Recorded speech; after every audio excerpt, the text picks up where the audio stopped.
I have my tournament this Saturday, so Mm-hmm. we don't have to spend a whole lot of time on it, but I figured you could walk me through maybe a couple things I should look forward to or what to expect out of it. You know what? Let's talk about that really quickly. Okay. Number one rule. This is the number one rule. Anyone watching, and this is for everyone on Earth. If anybody ever says to you, do you want to just gentleman to a stage that is not PS2? Never say yes. Never say yes, ever. The reason is because they're trying to counterpick you by being like nice and trying to be nice about it at the same time. Yeah. And I've been hoed by that enough times to know that shit is ridiculous. If somebody says, hey, you want a gentleman to Smashville?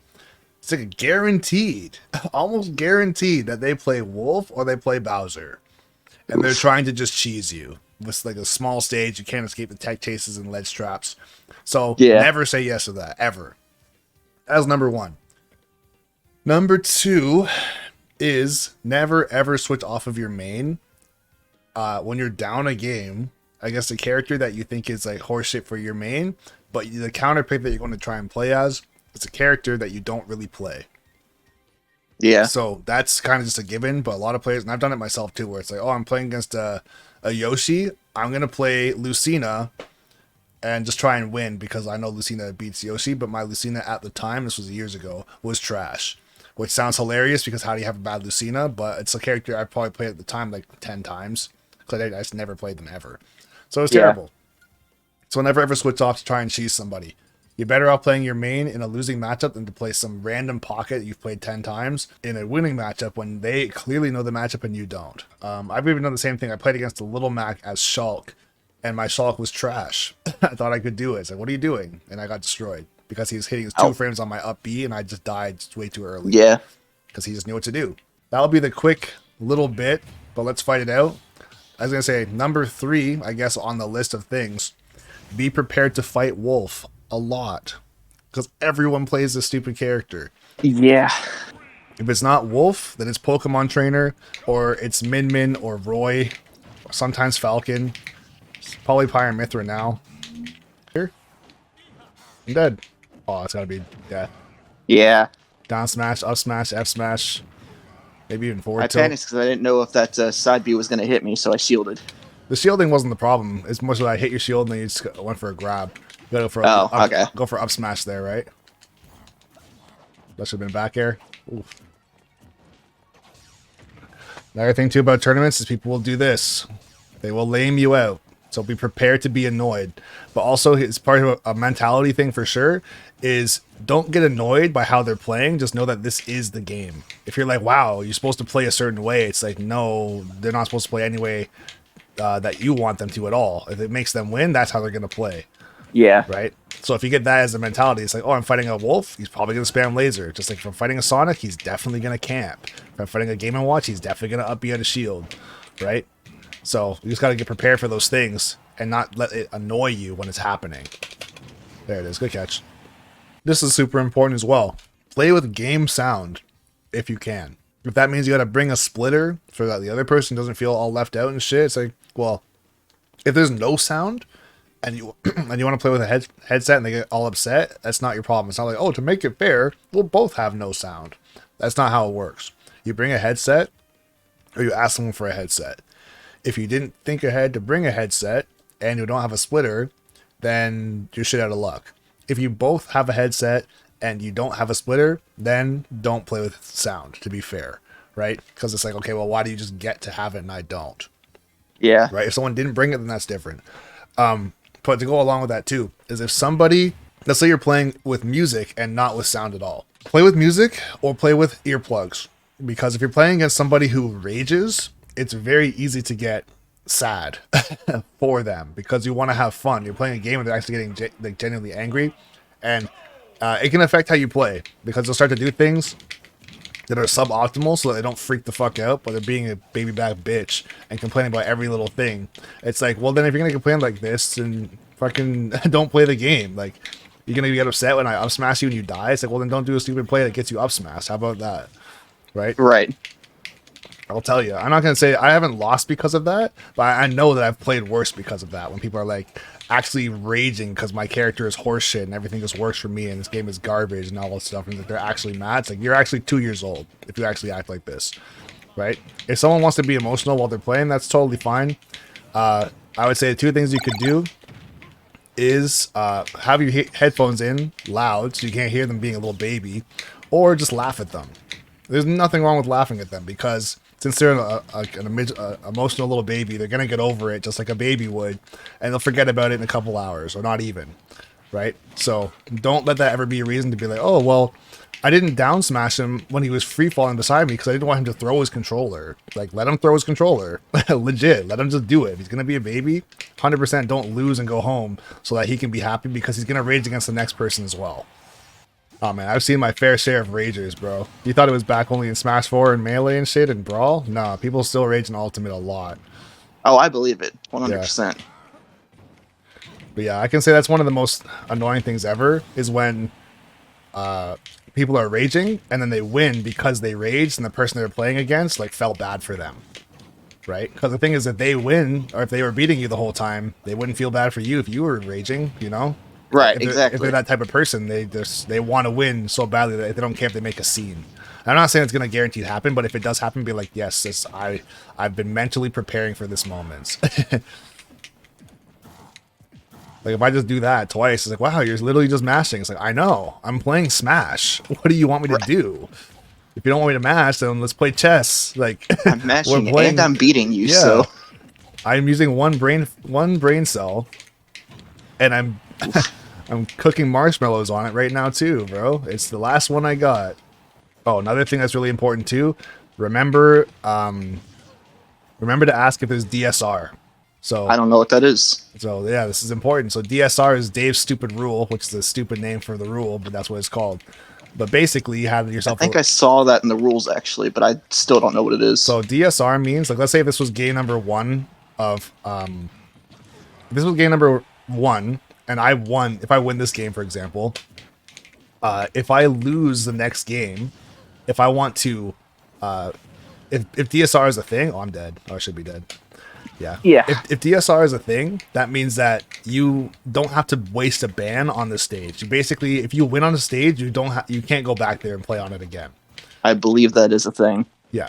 So that helps you if you're the person that is trying to do your bans, because if you want to, let's say Smashville and Small Battlefield are my best stages. If I take you to Smashville and I win, and then next time around I get to do my bans or whatever. Or so if I win, you don't have to do when you do your bans, you don't have to ban Smashville now, because Smashville is just banned automatically because I already won.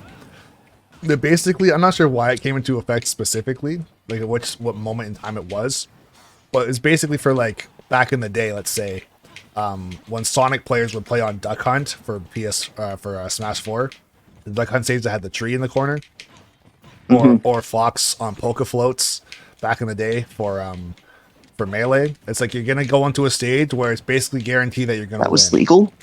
Yeah, back in the day, that shit was legal because they had no idea what they were doing. I know, wow. Poke Floats. And the reason why Fox on Poke Floats was broken, because he had a super fast projectile, and he could just run away from you and shoot and time you out the entire time. And basically, it was like, there's not even a point in playing. It's like, if you played against a Fox on Poke Floats, you're going to lose. Wow. Right? Okay, yeah. So that's super important. I actually lost a set because of that, because I was playing against this Zelda player, and I didn't ask if there was DSR because I never heard of that before. And so I banned, it was a best of 5 too, and I banned stages that he had already won on almost every single game, right? Oof. So as soon as I win one set, as soon as I win one, as soon as I won one of the games, he's like, all right, we need a TO. I have to ask if there's DSR. And it's like, okay, what is that? It's like, oh, so if you win a game, I don't have to ban it. It's just banned by the rules. It's like, well, that would have been good to know earlier. He's like, yeah, it would have been good to know. So basically, he didn't give a fuck that I didn't know the rules. Yeah. Right? And is it shady on his part to not tell me? It's like, yes and no. No, because he's here to win, but yes, because I was new. Like, how the fuck am I supposed to know that if I don't know? Right? But that being said, it's not his job for me to know the rules. So definitely ask if there's DSR. And if there is DSR and someone doesn't know what DSR is, tell them that means if they try to take you to a stage that they won on, that they don't get to do that. right? You get the chance to say we're not going here because DSR is a thing. So I'm not wasting my ban on Smashville or Town or whatever because you already played on that stage and you already won. So now it's just out of here, right? That's super important as well. Okay. Basically, I'm just telling you about all the different ways someone's going to try and cheese you to just win, right? Yeah. I'd say some of the things you shouldn't have to check for yourself, but just, I guess, check to make sure that the game clock is set to 7 minutes and not 6 or 5. That should be pretty obvious. Make sure stage hazards are off, because sometimes you'll go to PS2, for example, and stage hazards are on, and you'll be into the game like a whole minute and winning, and then a stage hazard happens. And then you got to back out, and then you might lose that game because momentum is now in their favor, or you're not going to have the same results as last time, whatever it might be. So it's like now you're losing a game because of the rules not being set properly, right? Which is not anybody's fault specifically, because like if you just walk up to a Switch and it just kind of is what it is, then that's the Switch owner's fault, really, right? It's not yours or the other players, but you should just still check, make sure hazards are off. Oh, don't be afraid to camp. If you have to camp somebody to win, do that shit, bro. Like, know what you could actually do too if you really wanted to, just to be that guy. And this could be a nice little mental note for you. Change your tag to something that is kind of condescending.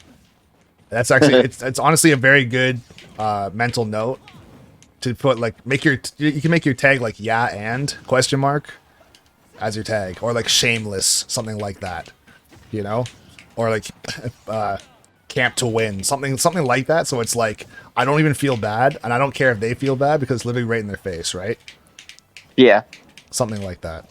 I think that's one of the biggest things ever, is like when someone's afraid to make the game awkward, right? I hate you. I'm sorry. When someone's afraid to make the game awkward because, like, let's say, for example, if you're losing right now, or I'm actually losing right now, since I'm losing right now, if I just stand over here and just do this the entire game, stand to the other side, and just do nothing, right? If you have to do this, and I just do this, and I say, yo, you're being a bitch, fight me. Your mom doesn't love you. You don't have friends. I hope you die. It doesn't matter what I'm saying. If I'm just doing this, but I lose, be like, all right, sick. Good job. Yeah, 50%. Yeah. I've got 50 on you. Yeah, 60. Don't ever give into this horse shit, right? If someone's doing this, be like, all right, I hope your controller breaks. Like, I hope your B button wears out. Good job. You know, there's really no reason for you to ever just give into that, because like, oh, well, if I don't fight and he doesn't fight, then this is just boring. Like, don't let it be boring. You're there to win. Yeah. Right? I was saying this to the guy two sessions ago. When you go to a tournament, your goal is not to win as many sets as you can. Your goal is to not lose 2 sets. Mm-hmm. That's it. So if you go 10-2 and you lose the tournament, it's great, obviously, but you didn't win, right? So the whole reason why that's important is every single set that you play, if it means you have to camp or play lame or run somebody over with your main or whatever happens, let that be how you win. Don't win by saying, well, I have to 3-stock them, I have to style on them, I have to engage, I don't want to camp. If I have to camp, that gets boring, so I'm just going to run in and try and make something happen. It's like, no, if they're playing ultra slow and they're just as good as you, play ultra slow, yeah, and win by 0.6%. That's why it's in the rules that you can do that. I guess another thing to go along with that too, let's say if you're at this tournament, while you're at the tournament, let's say you're there for 4 hours, right? Let's say you're at the tournament for 4 hours, be like, I don't really care how I spend my 4 hours, I'm leaving at the same time no matter what. So if I'm here, sitting here, not even playing, like right now I'm just sitting here doing nothing. If I'm here for 4 hours doing this, or I'm in the bathroom for 4 hours, which they probably go to the hospital in that case, but it doesn't matter what you're doing for 4 hours, you're not leaving. So I don't have to hurry up and finish my games, is what I'm trying to say. Yeah. Right? So just take your time, do whatever it takes to win, and let that be how you actually advance in your bracket, right? I hear you. Yeah, if someone tries to be super aggressive against you, then of course you have to fight, right? Yeah. But don't think if someone's playing the game wrong, like, don't even turn to them and be like, yo, you have to approach because you're losing. Just say nothing.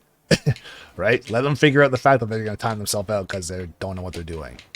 Just playing with no sound. Playing with no sound against Snake will make you never want to play this game again with no sound.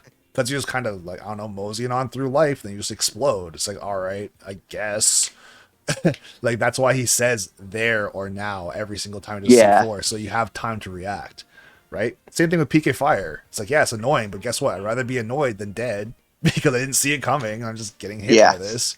So you gotta play with sound. If you're used to playing without it, then that's different. But if you are not used to playing without it, then like for me right now, I've been playing with a headset for so long.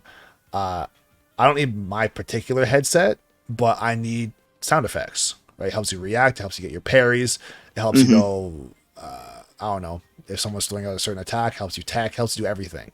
I don't know exactly how much it helps me. I just know I've always played with game sound, so Bro, you should look up some videos on reaction time, like your reaction time to sound versus your reaction time to sight or visual. Your reaction time to sound is almost instant. That's why when someone makes a loud noise, you jump. Versus when you see something, you process what it is and say, oh, is that danger or is it fine? Like if you've ever played like a shooting game, you could be looking right at someone, but they're not shooting you and you just don't do anything. And then they shoot at you, you're like, oh shit, you know? Something like yeah. that. So sound, I wouldn't say it makes you react twice as fast, but it makes you react much, much faster. And if you can have that advantage, not even advantage over your opponent, if you can both have sound, you'll both play better.